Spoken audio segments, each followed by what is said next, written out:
BBC News presenter Shaun Ley questioned the former Labour frontbencher after pro-Remain MP Owen Smith was dismissed from his cabinet position for calling for a second vote on the final Brexit deal struck with the European Union. The BBC News host stunned Mr Williamson after he suggested Mr Smith's sacking offence resembled a similar stunt pulled by Ms Abbott in late 2017. Mr Ley said, "Do you understand why Owen Smith's saying something that Diane Abbott also said leads to Owen Smith being sacked from the shadow cabinet while Diane Abbott remains Shadow Home Secretary? I wonder why Diane Abbott's remarks are not regarded as a sacking offence and his are." BBC Sky.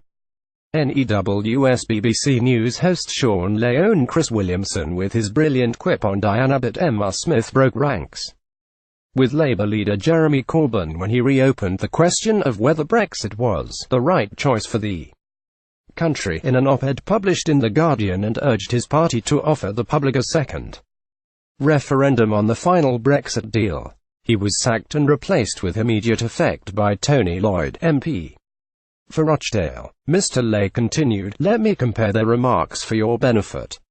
Owen Smith wrote in his Guardian article, "We have the right to keep asking if Brexit really is the right choice for the country, and to ask too that the country has a vote on whether to accept the terms and the true cost of that choice once they're clear." Diane Abbott wrote in a letter 4 months ago to her constituents, "It wasn't private communication, it was available widely. I will argue for the right of the electorate to vote on any deal that is finally agreed. They seem to be saying the same thing. I wonder why Diane Abbott's remarks are not regarded as a sacking offence and his."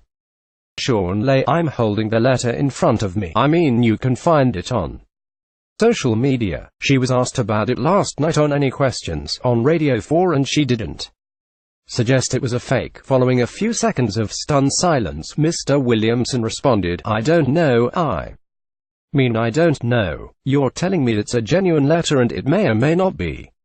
Obviously, you need to talk to Diane about that." Owen wrote an article which was against the Labour Party's settled position now in relation to Brexit, and I think on that basis if you're going to speak against the collective view of the shadow cabinet, then I'm afraid you have to go on to the backbencher. I mean, I stepped one from the front bench myself a couple of months ago now because I wanted to speak on a wider range of issues and I was unable to do that whilst being on the front bench. I decided I'd be an outrider on the backbenchers, and that's what Owen can now do. He can speak up for the things he feels passionately about, but when you take on a front bench role you have to accept collective responsibility.